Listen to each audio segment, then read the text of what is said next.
வடக்கு கிழக்கு வலிந்து காணாமலாக்கப்பட்ட உறவுகளின் சங்கம் கிழக்கு மாகாண மட்டக்களப்பு மாவட்ட தலைவி நான் அமலராஜ் அமலநாயகி. இன்றைய தினம் சர்வதேச வலிந்து காணாமல் ஆக்கப்பட்ட தினம். அது வடக்கிலும் கிழக்கிலும், வடக்கில் யாழ்ப்பாணத்திலும் கிழக்கில் மட்டக்களப்பிலும் பேரணியானது இடம்பெற்று கொண்டிருக்கின்றது.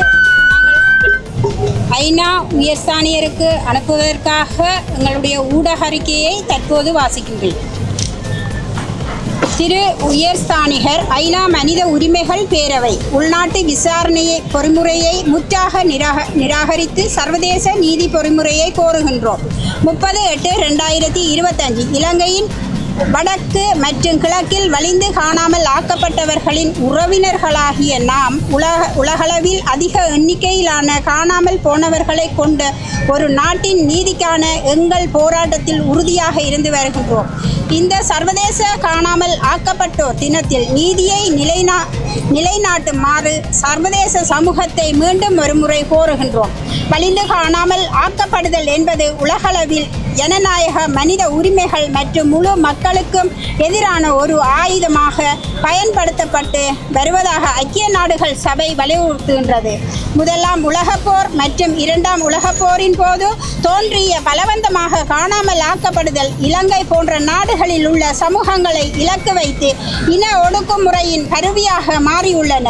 பலவந்தமாக காணாமல் ஆக்கப்படுதல் என்பது மிகவும் நயவஞ்சகமான ஆயுதமாகும். இது முழு சமூகத்திற்கும் நீண்டகால துயரத்தையும் உளவியல் சித்திரவதையையும் ஏற்படுத்துகின்றது. ஈழத்தை பொறுத்தவரையில் வலிந்து காணாமல் ஆக்கப்படுதல் முள்ளிவாய்க்காலில் ஆரம்பிக்கப்படவில்லை. எமது உரிமை போராட்டம் ஆரம்பிக்கப்பட்ட காலம் தொட்டே இலங்கை அரசானது ஈழத்தமிழ் மக்களுக்கு எதிரான திட்டமிட்ட இன ஒடுக்குமுறை கருவியாக இதனை பாவித்து வந்துள்ளனர். முள்ளிவாய்க்காலில் உச்சகட்டத்தை அடைந்த இலங்கையின் இனப்படுகொலை போரின் இறுதி கட்டத்தில் 1,46,679 பேர் கொல்லப்பட்டும் காணாமல் ஆக்கப்பட்டும் உள்ளனர். அவர்களது உறவினர்களால் இலங்கை பாதுகாப்பு படையினரிடம் 21,000க்கும் மேற்பட்டவர்கள் ஒப்படைக்கப்பட்டு பலவந்தமாக வலிந்து காணாமல் ஆக்கப்பட்டுள்ளனர். தமிழ் மக்களுக்கு எதிராக இனப்படுகொலையின் ஒரு திட்டமிட்ட தந்திரோபாய இலங்கையால் பலவந்தமாக காணாமல் போகச் செய்தல் நிகழ்த்தப்பட்டுள்ளது. இது அவர்களின் திட்டமிட்ட இன அழிப்புக்கு கணிசமான பங்களித்துள்ளது. போரின் இறுதி கட்டத்தில் 59க்கும் மேற்பட்ட குழந்தைகள் இலங்கை அரசாங்கத்திடம் ஒப்படைக்கப்பட்டனர். பின்னர் வலுக்கட்டாயமாக காணாமல் ஆக்கப்பட்டனர். வலிந்து காணாமல் ஆக்கப்பட்டவர்களுக்கு என்ன நடந்தது என சர்வதேசத்திடம் நீதி வேண்டி போராடி வருகின்றோம். தொடர்ந்தும் போராடி வருகின்றோம். 59க்கும் மேற்பட்ட சிறுவர்கள் வலுக்கட்டாயமாக காணாமல் ஆக்கப்படுவது இலங்கை உலகில் முன்னணியில் உள்ளது. சிறுவர் உரிமைகளை நிலைநிறுத்தவும் இனப்படுகொலையை வரையறுக்கும் பணியில் ஈடுபட்டுள்ள ஐக்கிய நாடுகள் சபை இலங்கை அரசை திருப்திப்படுத்துவதும் கால அவகாசம் கொடுப்பதும் எமது மக்களுக்கு ஆழ்ந்த வேதனையை அளிக்கின்றது. தமிழ் உரிமை போராட்டத்தின் போது வலுக்கட்டாயமாக காணாமல் ஆக்கப்பட்டவர்கள் மற்றும் கொல்லப்பட்டவர்கள் உட்பட சரணடைந்தவர்கள் கதி என்ன என்பதை இலங்கை அரசு வெளிப்படுத்த சர்வதேச சமூகம் அழுத்தம் கொடுத்து மிக விரைவாக சர்வதேச விசாரணையை ஆரம்பிக்க வேண்டும். போர் முடிவடைந்த பின்னர் பலவந்தமாக காணாமல் ஆக்கப்பட்டோரின் 350க்கும் மேற்பட்ட உறவினர்கள் நீதிக்காக போராடும் போது தங்கள் அன்புக்குரியவர்களுக்கு என்ன நடந்தது என அறியாமலே இறந்துள்ளனர். இலங்கையில் இதுவரை கண்டுபிடிக்கப்பட்ட மிகப்பெரிய மனித புதைகுழி மன்னாரில் உள்ள சதோச புதைகுழி ஆகும். அங்கு 28 சிறுவர்களின் எலும்புக்கூடுகள் உட்பட 376 எலும்புக்கூடுகள் அகழ்ந்து எடுக்கப்பட்டன. இலங்கையில் 2வது மனித புதைகுழியாக தற்போது அகழ்வு பணியில் இடம்பெற்று செம்மணி சிந்துபாத்தி இந்துமையான புதைகுழி பதிவாகியுள்ளது. குழந்தைகள் உட்பட 169 பேரின் எலும்புக்கூடுகள் அடையாளம் காணப்பட்டுள்ளன. திருக்கேதீஸ்வரம் மனித புதைகுழியில் இருந்து 82 மனித உடல்களின் எச்சங்கள் கண்டுபிடிக்கப்பட்டன. கொகுத்தொடுவாய் மனித புதைகுழியின் அகழ்வு பணி நிறைவடைந்த நேரத்தில் 52 நபர்கள் எச்சங்கள் மீட்கப்பட்டன. மேற்படி புதைகுழி எவையும் விசாரிக்கப்படவில்லை. அத்துடன் எமது தாயகத்தின் ஏனைய வடக்கு கிழக்கு பிரதேசங்களில் சிங்கள இராணுவம் மற்றும் சிங்கள காடையர்களால் எம் உறவுகள் கொல்லப்பட்டு புதைக்கப்பட்டதாக அடையாளப்படுத்தப்பட்டும் அடையாளப்படுத்தப்படும் இடங்களும் அகழ்வு பணி நடைபெற வேண்டும். எனவே சர்வதேச சுயாதீன விசாரணை குழுவை நியமிக்க வேண்டும் என ஐநா மன்றத்தை கோருகின்றோம். இலங்கை தொடர்பாக கடந்த ஆகஸ்ட் மாதம் 8ஆம் திகதி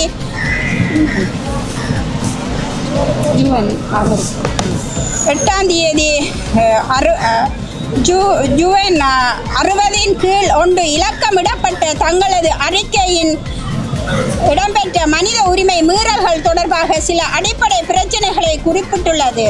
அந்த அறிக்கையில் நீங்கள் இதுவரை இலங்கையில் இடம்பெற்ற மனித உரிமை மீறல்கள் தொடர்பாக குற்றவாளிகள் தண்டனைக்கு உட்படுத்தப்படாமல் கடந்த காலங்களில் இடம்பெற்ற கடுமையான மனித உரிமை மீறல்கள் உள்ளிட்ட சர்வதேச போர் குற்றங்களுக்கு நீண்ட காலமாக தாமதித்து வந்த நீதியும் பொறுப்பு கூறலை உறுதி செய்யவும் தற்போதைய ஜனாதிபதி அனுரகுமார திசாநாயக்கா தலைமையிலான தேசிய மக்கள் சக்தி அரசாங்கத்துக்கு கிடைத்த வரலாற்று வாய்ப்பை பயன்படுத்தி கொள்ளுமாறு இலங்கை அரசுக்கு இராஜதந்திர அடிப்படையில் நீங்கள் அழைப்பு விடுத்துள்ளீர்கள். பொறுப்பு கூறல் தொடர்பாக தங்களது மேற்படி கருத்து கடந்த 76 ஆண்டுகளாக ஸ்ரீலங்கா அரசினால் இனப்படுகொலைக்கு உள்ளாக்கப்பட்டு தொடர்ந்து கட்டமைப்பு புசார் இனவழிப்புக்கு முகம் கொடுத்தவாறு சர்வதேச நீதிக்கான காத்திருக்கும் தமிழ் மக்களாகிய எமக்கு பாரிய ஏமாற்றத்தை ஏற்படுத்தியுள்ளது. வருகின்ற 8ஆம் தேதி செப்டம்பர் மாதம் தொடங்க உள்ள ஐநா மனித உரிமை கூட்டத்தொடரில் வலிந்து காணாமல் ஆக்கப்பட்ட உறவுகளை தேடும் உரியவர்களுக்கு சர்வதேச நீதி பொறிமுறை ஊடாக உண்மை கண்டறியப்பட்ட பதில் வரைந்து வழங்குவதுடன் பாதிக்கப்பட்டோரின் சாட்சியங்களை பாதுகாக்க ஐக்கிய நாடுகள் சபை நடவடிக்கை எடுக்க வேண்டும். திட்டமிட்ட இனப்படுகொலை மேற்கொண்ட இலங்கை அரசை சர்வதேச நீதிமன்றத்திடம் ஆரப்படுத்தி விசாரணை ஆரம்பிக்க தீர்மானம் நிறைவேற்ற ஐநா மனித உரிமைகள் ஆணையாளரையும் உறுப்பு நாடுகளையும் கோருகின்றோம். நீண்ட காலமாக பாதிக்கப்பட்டுள்ள தமிழ் மக்களுக்கு நீதியை வழங்குவதற்காக சர்வதேச பொறிமுறையின் ஊடாக தீர்க்கமான நடவடிக்கைகளை விரைந்து எடுக்குமாறு சர்வதேச சமூகத்தை கேட்டுக்கொள்கின்றோம். போர் முடிவடைந்து 16 வருடங்களாக நீதி கோரியும் பின் இன்றுடன் 3114 நாட்கள் தொடர்ச்சியாக வீதி போராட்டங்களை முன்னெடுத்து வருகின்றோம். எமது போராட்டத்தை இலங்கை அரசால் அடக்க முடியாது. இன்று எங்கள் அன்புக்குரியவர்களுக்கு என்ன நடந்தது என்ற உண்மையை தேடுவதற்கும் இனப்படுகொலைக்கான நீதி சர்வதேச பொறிமுறைகள் மூலம் தேடுகின்ற எங்கள் உறுதிப்பாட்டை மீண்டும் உறுதிப்படுத்துகின்றோம். வடக்கு கிழக்கு வலிந்து காணாமலாக்கப்பட்ட உறவுகளின் சங்க தலைவி ஜோகராசா கனகரஞ்சனி, வடக்கு கிழக்கு வலிந்து காணாமலாக்கப்பட்டவர்களின் உறவுகளின் சங்கத்தின் வடக்கு கிழக்கு மாகாண சீனா ஜெனிட்டா. இந்த ஊடக அறிக்கையானது செயலாளர் நாயகம் ஐக்கிய நாடுகள் சபைக்கும் அனுப்பப்படும். ஐக்கிய நாடுகள் பாதுகாப்பு சபைக்கும் இந்த பிரதிகள் அனுப்பப்படும். மனித உரிமை பேரவை உறுப்பு நாடுகளுக்கும் தூதுவர்களுக்கும் இந்த வடக்கு கிழக்கு வலிந்து காணாமல் ஆக்கப்பட்ட உறவுகளால் ஏற்பாடு செய்யப்பட்ட இந்த ஊடக அறிக்கை அனுப்பி வைக்கப்படும் என்பதனை இந்த ஊடக வாயிலாக தெரியப்படுத்துகின்றேன். நன்றி. அம்பாறை மாவட்ட வலிந்து காணாமலாக்கப்பட்ட உறவுகளின் சங்க தலைவி தம்பிராசா செல்வராணி. இன்று வடக்கு கிழக்கு மாவட்டங்களில் வலிந்து காணாமலாக்கப்பட்ட உறவுகளாகிய எங்களது போராட்டம் என்று தொடங்கி 16 வருடத்தை என்று கடந்து நிற்கின்றது. இந்த 16 வருடத்தில் எங்களுடன் கூட இருந்து தங்களது உறவுகளை பார்த்து தங்களது உறவுகள் வந்து சேர்வார்கள் என்று போராட்டத்தில் இருந்து இன்று 300க்கும் மேற்பட்ட தாய்மார்களை நாங்கள் இன்று இழந்து நிற்கின்றோம்.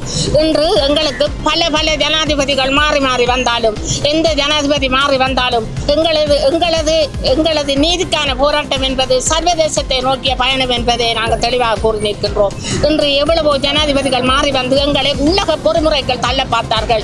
ஆனால் எங்களுக்கான எந்தவித நீதியும் கிடைக்காத பட்சத்தில் நாங்கள் இன்று சர்வதேச பொறிமுறையை நோக்கி நிற்கின்றோம். நாங்கள் இன்று பல வருட காலமாக எங்களது வேதனைகளையும் எங்களது உறவுகளின் பலிகளையும் நாங்களே சென்று இன்று சர்வதேச முன்றலில் 2018ஆம் ஆண்டிலிருந்து எங்களது பலிகளை நாங்களே என்று கூறி வருகின்றோம்.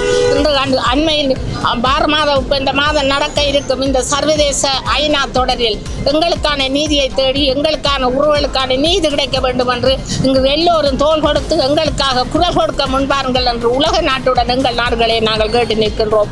அது மட்டுமல்ல, இன்று நாங்கள் வீதியில் நின்று நாங்கள் ஒவ்வொருவரும் எங்களது உறவுகள் வேண்டும், எங்களது உறவுகள் வந்து சேர வேண்டும் என்று போராடுகின்றோம். அன்பான உறவுகளே, இன்று நாங்கள் உறவுகளை தொலைத்துவிட்டு இந்த வீதியில் எங்களது உறவுகள் வர வேண்டும் என்று 16 வருடம் முடியும் மட்டும் இயங்கி நிற்கின்றோம்.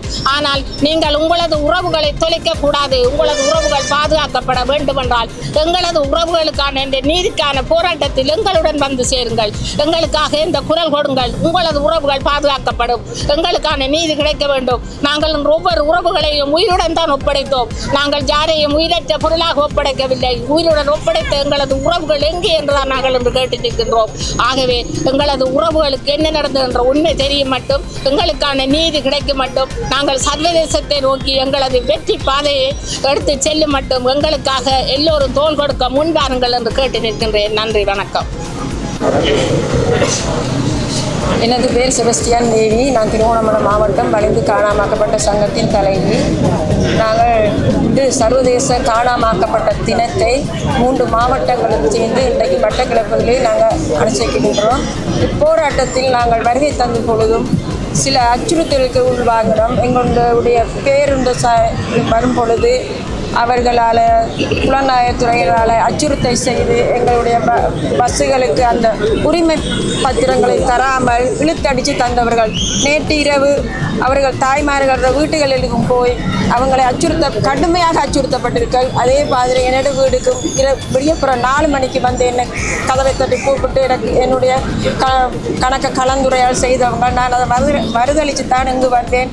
இப்படியான அச்சுறுத்தல்கள் எங்கள் நாட்டில் நடந்து கொண்டு போகும் பொழுது எண்ணத்தில் இந்த அனுர அரசாங்கம் உலக பொறிமுறைக்குள்ளே எங்களை தள்ளுவார்கள். அவர்களே வேலியே பயிரை மேயுது. அப்போ நாங்கள் எந்த விதத்திலையும் இவர்களை உலக பொறிமுறைக்குள்ளே நாங்கள் போக மாட்டோம். எங்களுக்கு சர்வதேச நீதியைத்தான் நாங்கள் கேட்டிருக்கிறோம்.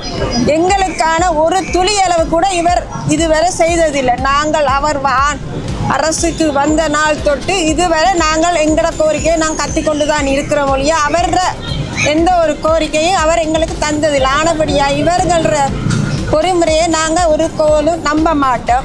எங்களுக்கு சர்வதேச பொறிமுறைக்குள் வாங்க வேண்டுமென்று எங்களுடைய பிள்ளைகளையும் மற்ற இருக்கிற சகோதரங்களையும் நாங்கள் காப்பாற்ற வேணும். நாங்கள் சர்வதேசம் இதுக்கான சரியான தீர்வு எடுக்காவிட்டால் நாங்களும் இன்னும் சொப்ப காலத்தில் காணாமக்கப்படுவோம், நாங்களும் காணாமக்கப்படுவோம். அதனால் எங்களுக்கு சரியான தீர்வை ஒன்று கேட்டுத்தர கொண்டு சர்வதேச ஊடாக நாங்கள் கேட்டுக்கொள்கிறோம். வணக்கம். நான் சட்டமன்றத்தின் பிரகாஷ் கிழக்கு பல்கலைக்கழக கலைகலாசார கூட மாணவர்களுடைய செயலாளராக இருக்கிறேன். இன்றைக்கு பார்த்தோம்னா வடக்கில் யாழ்ப்பாணத்திலையும் கிழக்கில் மட்டக்களப்பிலையும் இந்த வலிந்து காணாமலோட சங்கத்தின் பேரணி நடைபெற்றுக் கொண்டிருக்கின்றது. யுத்தம் நிறைவடைந்து 16 ஆண்டுகள் நிறைவடைந்தும் எமக்கான உரிமையும் தீர்ப்பும் இதுவரை பெற்றுத்தரவில்லை. ஆட்சிகள் மாற்றமடைந்து கொண்டிருக்கின்றது. ஒவ்வொரு ஆட்சியாளர்களும் தமது ஆட்சியை பிடிப்பதற்காக தமிழ் அரசியல் கைதிகளை விடுதலை செய்கின்றோம், தமிழருக்கு சமனான உரிமையை தருகின்றோம் என்று பல்வேறுபட்ட வாக்குறுதிகளை வழங்கி ஆட்சிக்கு வருகின்றார்கள். ஆனால் இன்று வரை அதற்கான ஒரு நடவடிக்கையை கூட அவர்கள் எடுக்கவில்லை என்பதுதான் உண்மையான விடயம். நான் பார்த்தோம்னா இந்த கிழக்கு பல்கலைக்கழகத்தில் உபவேந்தர் உங்கள் எல்லாருக்குமே தெரிந்த விஷயமா இருக்கும். கிழக்கு பல்கலைக்கழக உபவேந்தர் 2006ஆம் ஆண்டு கொழும்புக்கு சென்ற போது ஆயுததாரிகளால் நடத்தப்பட்டு காணாமலாக்கப்பட்டிருந்தார். ஒரு உபவேந்தருக்கே இந்த நிலைமை என்றால் சாதாரண தமிழ் மக்களுக்கு எமது நாட்டில் ஒரு பாதுகாப்பு இல்லை என்பதை ஒரு உண்மையான விடயமாக காணப்படுகிறது. அதே மாதிரி பார்த்தோம்னா 150 பேர் அகதிகளாக எமது கிழக்கு பல்கலைக்கழகத்தில் வைக்கப்பட்டிருந்தார்கள். அவர்களும் வேறொரு இடத்துக்கு கொண்டு செல்லப்படும் போது காணாமலாக்கப்பட்டதை நாங்கள் அவதானிக்கக்கூடிய இருந்தது. இந்த யுத்தம் நிறைவடைந்து 16 ஆண்டுகள் முடிவடைந்தும் நமக்கான நீதி இதுவரை தரப்படவில்லை. இதனாலேயே நாங்கள் சர்வதேச விசாரணையை கோரி இந்த பேரணியை நடத்தி கொண்டிருக்கின்றோம்.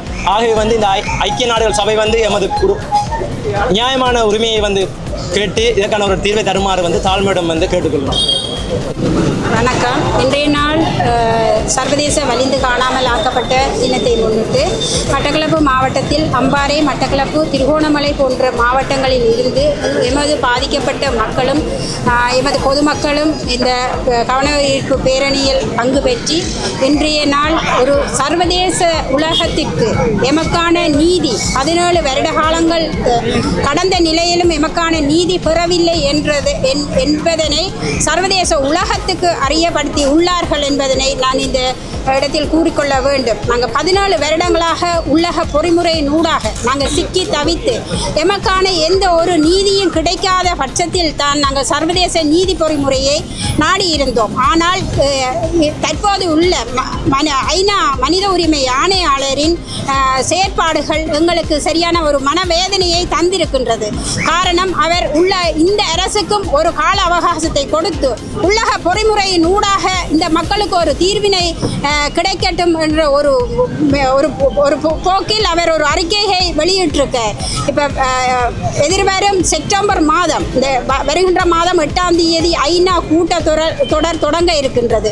ஆனால் எங்களுடைய மக்களின் அதிருப்தியும் எங்களுடைய மக்களுக்கு நீதி பெறவில்லை என்பதனை சர்வதேச மனித உரிமை ஆணையாளரின் மனச்சாட்சியை மனக்கதவை தட்டி திறக்கும் முகமாக இன்றைய நாள் மட்டக்களப்பு மாவட்டத்தில் எமது உறவுகளின் கோஷங்களும் அழுகுரல்களும் எல்லா ஐநா ஆணையாளருக்கும் சர்வதேச நாடுகளுக்கும் ஒரு மனச்சாட்சியை தட்டி திறக்கப்படட்டும்.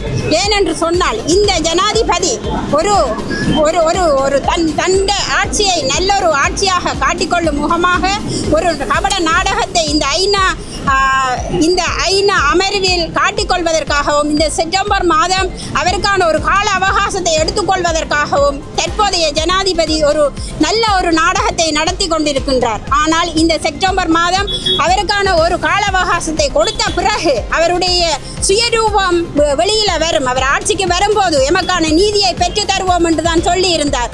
இப்ப எதிர்வரும் 2ஆம் தேதி செம்மணி புதைகுழியை பார்வையிட செல்வதற்கான ஜனாதிபதியின் அழைப்புகள் விடுக்கப்பட்டிருக்கின்றது. அவர் போய் அங்கே ஒரு வீடியோவை காட்டி நாங்கள் தமிழ் மக்களுக்கான நீதியை பெற்று கொடுத்துருவோம் என்ற ஒரு மென்போக்கான ஒரு பார்வையை காட்டுறதுக்காக ஒரு சர்வதேசத்துக்கு காட்டி அவர் ஒரு நல்ல ஒரு ஆட்சி என்றதற்காக காட்டிக்கொள்வதற்காக செல்ல போகின்றார். இந்த 16 வருடங்கள் கடந்த நிலையில் நாங்கள் அழுது ஒவ்வொரு ஆட்சியாளர்களிடமும் எமது உறவுகள் எமக்கு வேண்டும் என்பதை, அவர்களுக்கு என்ன நடந்தது என்பதை உண்மையை சொல்ல வேண்டும் என்பதை நாங்கள் கேட்டிருந்தோம். ஆனால் இதுவரைக்கும் எந்த ஆட்சியாளர்களும் எமக்கான நீதியை தரவில்லை. அவர்கள் ஊழலை பற்றி மாத்திரமே பார்த்து கொண்டிருக்கிறார்கள். எமது தமிழ் இனத்துக்கு நடந்த ஒரு இன அழிப்பை காணாமலாக்கப்பட்ட உறவுகளுக்கு என்ன நடந்தது என்ற ஒரு விஷயத்தையும் கூட அவங்க இன்னும் எடுக்கவே இல்லை, ஒரு கிடப்பில் போட்டிருக்கின்றார்கள். எனவே ஐநா ஆணையாளர் அவர்களே, எங்களுடைய உறவுகளுக்கு நீதி வேண்டும். இந்த செம்மணியில் எடுக்கப்படும் எலும்பு எச்சங்களுக்கான ஒரு சர்வதேச விசாரணை வேண்டும். இனிமேல் நடக்க பெறாமல் இருக்க வேண்டுமாய் இருந்தால் எமது உறவுகளுக்கு நடந்த அநியாயத்துக்கும் இன அழிப்புக்கும் ஒரு சர்வதேச விசாரணையின் ஊடான ஒரு நீதி கிடைக்க பெற்றால் மாத்திரமே இனிவரும் காலங்கள், இனிவரும் எமது இளைய சந்ததிகள் உரிமையோடும் தங்களுடைய உரிமையான ஒரு வாழ்க்கையை வாழ்வதற்கான ஒரு அடித்தளமாக அமையும். குற்றவாளிகள் விசாரிக்கப்பட்டு குற்றவாளிகள் தண்டிக்கப்பட்டால் தவிர இந்த இலங்கை அரசின் இராணுவ அடக்குமுறை அடங்கும் என்பதனை இந்த ஊடக வாயிலாக கேட்டுக்கொள்கின்றோம். எனவே இந்த பேரணிக்கு கலந்து கொண்டிருந்த பல பொதுமக்கள், ஊடகவியலாளர்கள், பல்கலைக்கழக மாணவர்கள் உட்பட தமிழ் தேசியத்தோடு பயணிக்கின்ற அரசியல் தலைமைகள் எல்லாரும், தலைமைகள், உறுப்பினர்கள் எல்லோரும் இந்த பேரணியை சிறப்பான முறையில் நடத்தி செல்வதற்கும் ஒரு சர்வதேசத்திற்கு இதை ஒரு எடுத்துக்காட்டாக காட்டுவதற்கும் எல்லோரும் உழைத்து எங்களுக்காக உதவி புரிந்திருக்கின்றீர்கள். எனவே இந்த பேரணியை குழப்பும் முகமாக நாங்கள் எந்த ஒரு விஷயத்தையும் நாங்கள் உங்களுக்கு பண்ண இல்லை.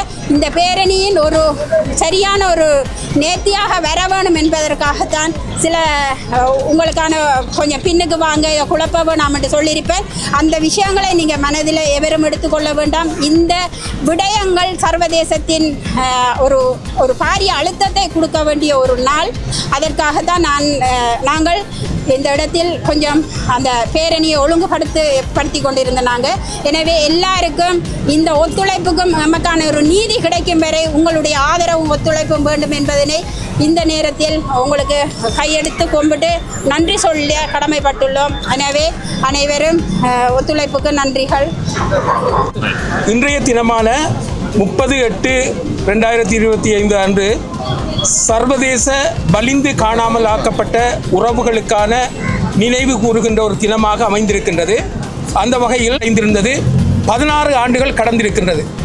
இந்த காலத்தில் மஹிந்த ராஜபக்ச, மைத்ரிபால சிறிசேன, அடுத்ததாக ரணில் விக்ரமசிங்க, கோத்தபாய ராஜபக்ச போன்றவர்கள் தலைமையேற்றிருந்தும் கூட இன்றைய நிலையில் இந்த வலிந்து காணாமல் ஆக்கப்பட்ட உறவுகளுக்கு உள்நாட்டு பொறிமுறை மூலமாக என்றால் கடந்த காலத்தில் காணாமல் ஆக்கப்பட்டவர்கள் வருவார்கள் என்ற நப்பாசையில் எமது மக்கள் எதிர்பார்த்து கொண்டிருந்தார்கள். ஆனால் அண்மையில் செம்மணியில்